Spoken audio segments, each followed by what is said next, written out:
Il y a 3 caractéristiques qui nous font percevoir où sont les talents de nos collaborateurs. Le premier, c'est où est-ce que le collaborateur prend du plaisir dans ce qu'il fait. Et on voit bien qu'il y a des activités qui sont plus rugueuses, plus ardues, et puis d'autres au contraire où leur visage s'illumine et où il y a un enthousiasme qu'il n'y a pas ailleurs. Une deuxième condition, c'est que quand la personne exerce un talent, c'est plutôt facile.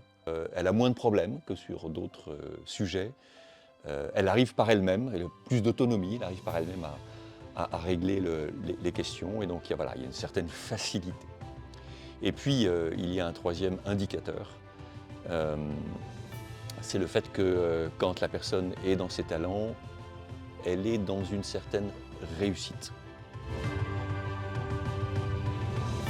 La première responsabilité du manager, c'est de faire progresser son collaborateur, le faire grandir, le faire avancer vers l'objectif qu'il a pour son équipe et pour ce propre collaborateur.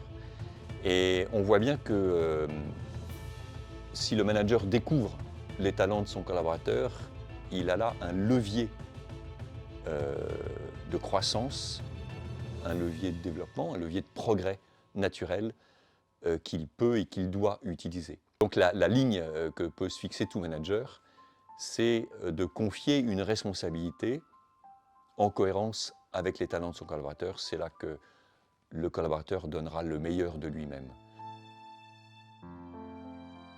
L'idéal, c'est évidemment dès le recrutement de prendre en compte cette question des talents.